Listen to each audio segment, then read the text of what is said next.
Consultancy. Dr. Kaul is a trainer and mental health practitioner with 16 plus years of rich work experience across various sectors, educational institutions of various geographies, India, UAE, Dubai, Sharjah, and Abu Dhabi. Passionate about empowering people to communicate better, be future skill ready, and improve well-being. She has curated program for children to adult populations. Her research interests include pedagogy, curriculum, and continuous professional development, and therefore she is a happiest while conducting workshops and blended courses for the teachers. She believes that learning must never stop for an educator, and she practices what she preaches. She is an MEd gold medalist and MBA marketing and finance. She has several other qualifications across fields of education, teacher training, digital marketing, and special needs education. She is currently pursuing a PhD from the Department of Education, Mumbai University, and a post-graduation diploma in instructional designing symbiosis. She is a member of the Indian Society for Training and Development. Today, she will be talking to us about entrepreneurship education. Over to you, ma'am. Thank you, Siddhi. Am I audible? Yes, ma'am, you are. All right. Thank you, Reni ma'am and the organizers for this opportunity. Coming after Vidya ma'am, they're big shoes to fit in. So it's been always enjoyable to come back to Pillai. The one thing that I think was missed out in my introduction, which is the most important part of my introduction, is that I'm an alumni and a very, very proud alumni at that. So if Pillai calls, I come. That it's as simple as that, and it's always been that relationship. Thank you once again for this opportunity to be talking about something which is very, very different from the things that I've been talking about in the past. But I think I lapped up the opportunity as soon as I saw entrepreneurship education on that sheet, and congratulations to everyone who thought of putting it there. So I don't have a presentation today because I thought that I will not do justice if I put things that come from my heart onto a presentation, and therefore I'm going to speak from the heart and things which are going to make sense to me, which have made sense to me over a period of time. So before I do that, if I have the permission of the organizers, is the chat open for the participants? So can I ask everyone? So I'm going to ask everyone if in a word or a phrase, you can just put down what you think you think about an entrepreneur or entrepreneurship. So who is an entrepreneur according to everyone? That'll be interesting data collection for me. So if everyone could put down in a word, in a phrase, in a sentence, and not more than that, because when I studied at Pillai, I was told that if you had to explain something, do it in the shortest possible manner. That's when you're really, really clear. If you come back, businessman or woman, all right, Vinita ma'am. Anyone else? You can even say agree to Vinita ma'am if that's the thought. Innovative ideas or things, yes, Pramod sir. Person who can put down his innovative ideas, all right. Individual who creates a business. Person who runs a business or businesses, all right. Couple of more. All right, so I think the larger, even if I look at a probability of people answering and you can continue to answer, I think for the long, according to me, 6 students with knowledge, all right. One who solves problems and creates a business, yes, and converts into monetary benefit, all right. Okay, so I think the answers that are going to come across data sets usually is the fact that entrepreneurship is always related to starting something of your own, starting a business of your own, right? So I fit the bill there. I'm a first generation entrepreneur, but I'm a first generation entrepreneur who's been through that journey of working for someone else, who's worked for multiple organizations, and then started and became an entrepreneur, right? So I know both worlds. I know the world of working for someone else, and I also know the world of now working for myself, if I may say so. Do you think I was an entrepreneur when I was working for someone else? I'm going to ask everyone that question now. Do you think I still had entrepreneurial skills when I was working for someone else? No.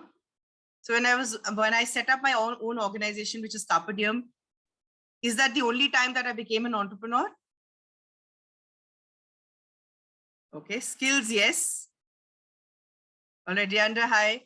So she's saying skills I definitely had, but was I an entrepreneur is the question that comes to everyone's mind. So essentially, when you think of entrepreneurial, education, and you think of entrepreneurship, the definitions across literature are of varying natures, and that is why all of us who've read about it, heard about it, etc., are also giving these various answers, right? So there is an entire stream of people who say that entrepreneurship is only about starting a business, and then there's an entire piece of research which says that entrepreneurship is simply about being innovative, creative, coming up with new ideas, and being able to be in a decision-making position wherever you are. So am I in a decision-making position in a classroom? I'm going to say yes to that. Am I in a decision-making position when I'm part of an institution? I'm going to say yes to that. Can I be creative? Can I be innovative? Can I think of ideas?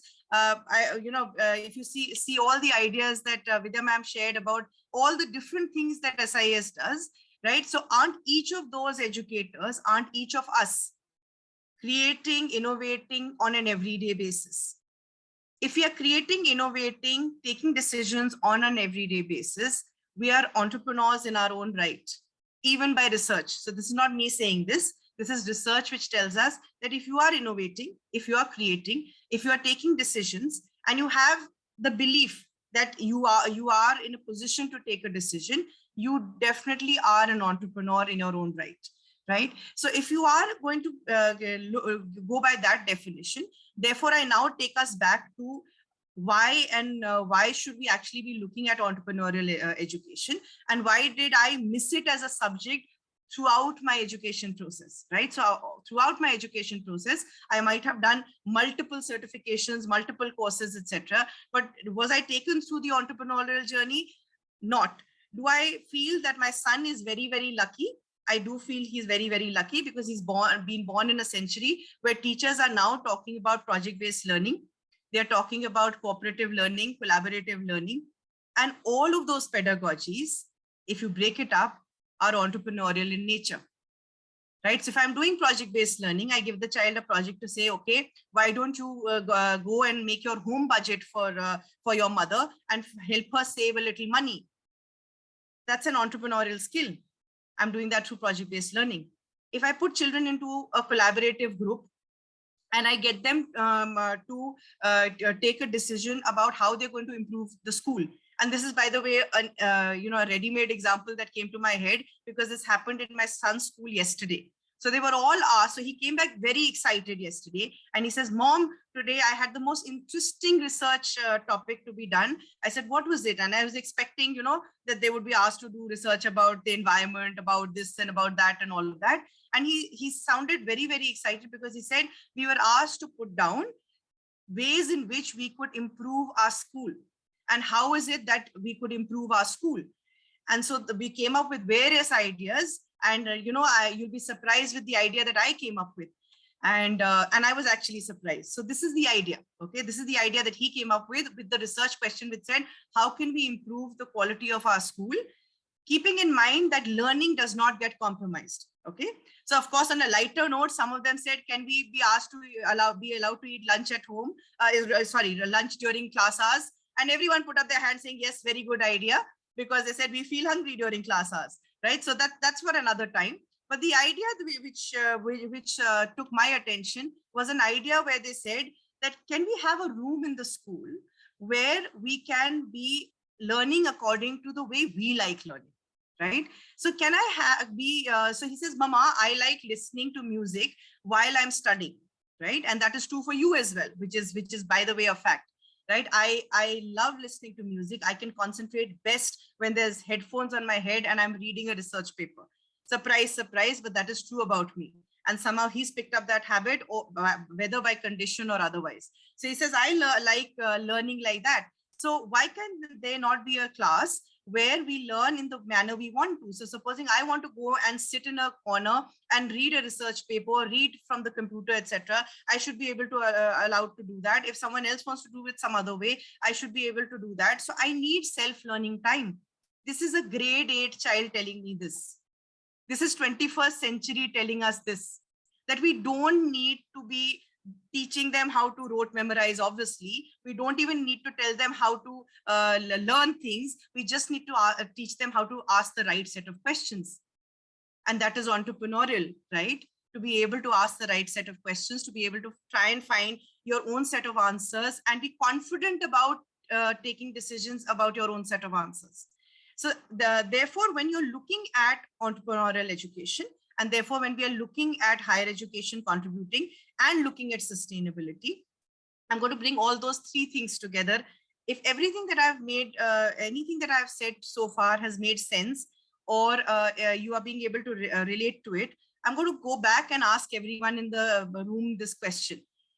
Are higher education educators entrepreneurs?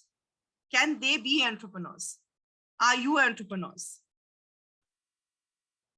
If you are yes, right? If you are yes, then what is it that you need to teach and what is it that you need to do in class?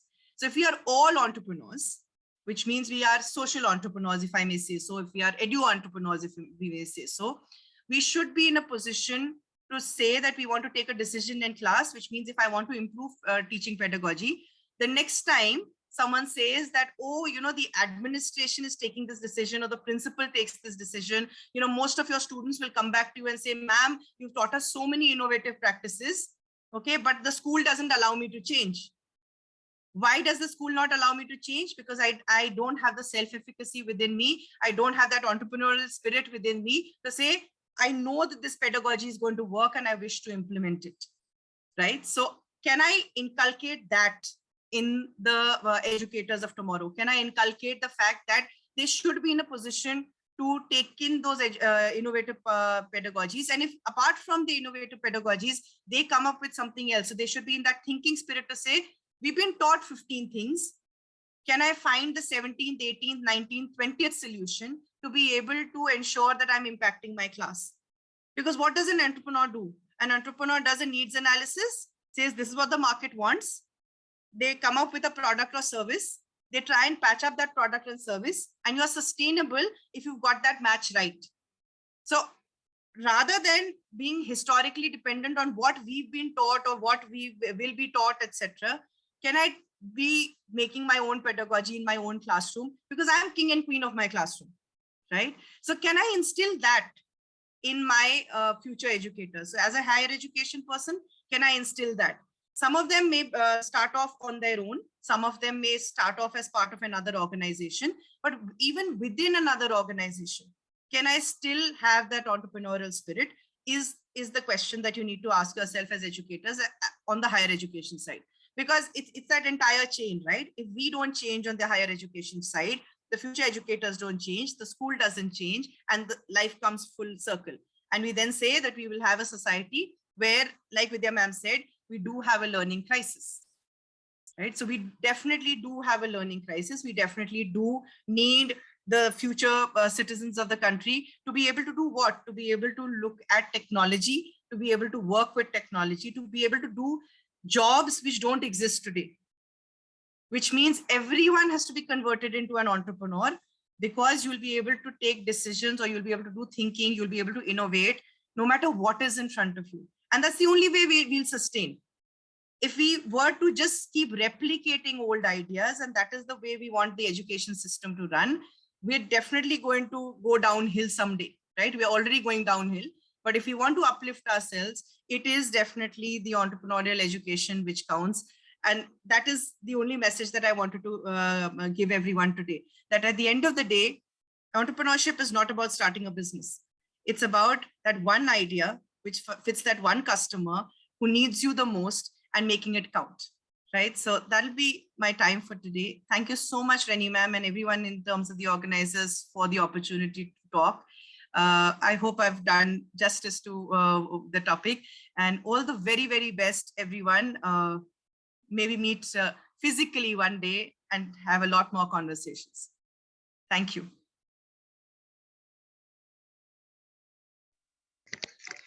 Thank you, Ms. Kaul, for that thought-provoking presentation.